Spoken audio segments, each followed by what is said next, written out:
There's not much to do. Assalamualaikum warahmatullahi wabarakatuh. Perkenalkan, saya Anissa Nabila Putri, mahasiswa keperawatan Universitas Muhammadiyah Bengkulu. Di sini saya akan menyampaikan pendidikan kesehatan mengenai pertumbuhan dan perkembangan anak usia prasekolah. Sebelumnya, saya akan membahas dulu anak usia prasekolah itu sendiri. Anak usia prasekolah dinamakan prasekolah, yaitu sebelum anak sekolah. Berarti itu sekitaran usia 4-5 tahun sebelum anak mengenyam bangku sekolah. Yang selanjutnya kita akan masuk ke materinya. Yang pertama yaitu definisi pertumbuhan dan perkembangan. Jadi, pertumbuhan adalah proses perubahan ukuran maupun bentuk sel ke arah yang lebih besar dari segi kuantitatif atau dapat dihitung. Biasanya itu mengarah kepada pertumbuhan tinggi, pertumbuhan berat badan, atau bahkan pertumbuhan gigi. Yang selanjutnya yaitu perkembangan. Jadi, perkembangan adalah proses pematangan atau kompleksitas fungsi dari sel-sel tubuh yang mengarah ke arah proses kesempurnaan. Misalnya yaitu kemampuan berjalan yang meningkat, kemampuan berlari, kemampuan berbicara, atau bahkan kemampuan melompat. Yang selanjutnya, yang kedua yang akan dibahas yaitu faktor-faktor yang mempengaruhi pertumbuhan dan perkembangan pada anak. Yang pertama, atau faktor yang pertama yaitu faktor genetik atau herediter. Jadi faktor ini merupakan bawaan kita dari lahir yang kita dapatkan dari kedua orang tua kita. Biasanya faktor herediter ini yang menentukan jenis kelamin, kemudian suku bangsa kita atau ras kita. Yang selanjutnya yaitu faktor eksternal. Faktor eksternal ini yang itu faktor yang kita dapatkan dari luar tubuh kita.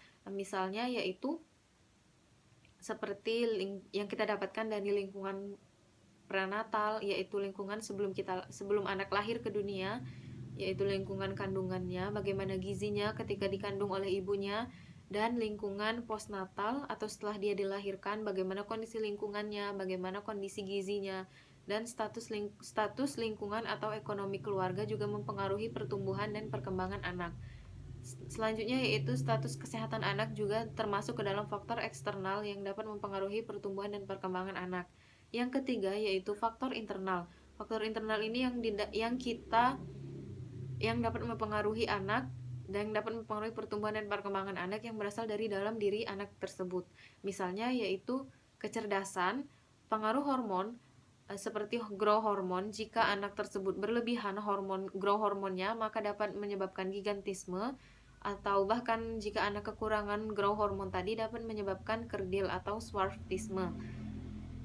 Yang selanjutnya yang akan dibahas yaitu tugas perkembangan pada anak usia prasekolah. Maksudnya di sini yaitu hal-hal apa saja yang sudah bisa dilakukan oleh anak-anak usia prasekolah. Untuk yang pertama, kita bisa melihat gambar di sini, yaitu ada seorang anak yang melompat dengan satu kaki. Jadi, ini merupakan perkembangan dari motorik kasarnya. Biasanya untuk anak usia prasekolah 4-5 tahun sudah bisa melompat dengan satu kaki, bisa melempar bola dari atas kepala mereka dan menangkap bola di atas kepala mereka. Yang kedua yaitu seperti yang terlihat pada gambar ini, yaitu seorang anak yang sedang menggunting sesuatu. Jadi untuk tugas perkembangan pada motorik halus anak usia prasekolah, biasanya anak usia prasekolah sudah dapat menggunakan gunting dengan lancar. Selain menggunakan gunting, biasanya anak usia prasekolah pada perkembangan motorik halusnya ini sudah dapat mengancing atau membuka bajunya sendiri, atau bahkan anak usia prasekolah ini sudah dapat menggambar kotak ataupun menggambar garis. Yang selanjutnya yaitu tugas perkembangan pada anak usia prasekolah dari segi bahasa. Jadi dari segi bahasa ini, anak-anak usia prasekolah biasanya mulai mengenal lebih banyak kata. Dan biasanya anak-anak usia prasekolah ini terkesan cerewet karena sudah mulai menanyakan segala hal. Yang selanjutnya yaitu perkembangan psikososial. Biasanya anak usia prasekolah, perkembangan psikososialnya ditandai dengan dia sudah mulai memiliki inisiatif sendiri untuk melakukan suatu hal, atau bahkan anak usia prasekolah ini sudah dapat merasakan bersalah apabila ia telah melakukan suatu kesalahan. Baiklah, yang selanjutnya yaitu stimulasi perkembangan anak usia prasekolah. Jadi stimulasi ini yaitu suatu dukungan dari orang-orang sekitar anak usia prasekolah ataupun dorongan agar menunjang perkembangan anak usia prasekolah ini menjadi lebih optimal dan maksimal. Yang pertama, untuk stimulasi perkembangan motorik kasarnya, seperti yang terlihat pada gambar ini, ada seorang ibu yang mengajak anaknya bermain melempar bola. Jadi, salah satu cara untuk menstimulasi perkembangan motorik kasar anak usia prasekolah ini dapat dilakukan dengan ibu bermain dengan anak dengan melempar bola. Jadi, pada usia ini, anak sudah mulai bisa melempar bola dari atas kepala. Maka dari itu, ibu atau orang-orang di sekitar anak tersebut harus sering-sering memberikan stimulasi sesuai dengan tahap perkembangan mereka.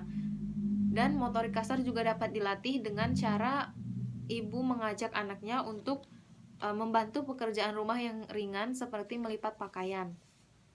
Sedangkan untuk motorik halus dan bahasa, ibu dapat mengajak anaknya bercerita atau mengobrol mengenai hari yang terjadi pada hari itu pada anak tersebut.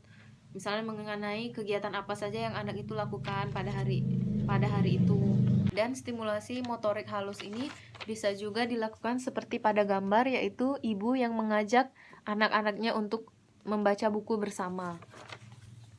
Kemudian untuk personal sosial, stimulasi yang diberikan yaitu ibu dapat memberikan dukungan atau dorongan kepada anak untuk bermain dengan teman-teman seusianya yang lain.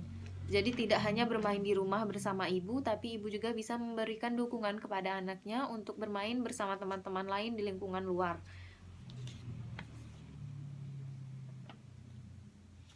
Seperti yang terlihat pada gambar ini, bermain bersama teman-teman dapat meningkatkan stimulasi perkembangan anak, sehingga perkembangan anak bisa mengarah ke arah yang lebih optimal lagi. Baiklah, itulah tadi inti dari Penkes Pertumbuhan dan Perkembangan Anak Usia Prasekolah. Untuk menunjang pertumbuhan dan perkembangan anak usia prasekolah ini, dapat juga diberikan asupan gizi yang baik atau tercukupi, sehingga anak dapat tumbuh dengan baik dan perkembangannya akan mengikuti karena gizinya tercukupi tadi. Selain gizi yang tercukupi, dapat juga untuk menunjang perkembangan dan pertumbuhan anak usia prasekolah ini dapat dilakukan stimulasi yang sudah saya jelaskan tadi, sehingga anak dapat memiliki perkembangan yang maksimal dan optimal sesuai dengan tahap perkembangan dan usianya. Stimulasi tadi diberikan sesering mungkin jika ibu atau pendamping anak ada waktu, dan diberikan sesuai umur dan tahap perkembangan anak. Baiklah, itulah tadi yang dapat saya sampaikan mengenai pendidikan kesehatan, pertumbuhan dan perkembangan anak usia prasekolah. Saya mohon maaf apabila terdapat banyak salah-salah kata. Saya tutup. Wassalamualaikum warahmatullahi wabarakatuh.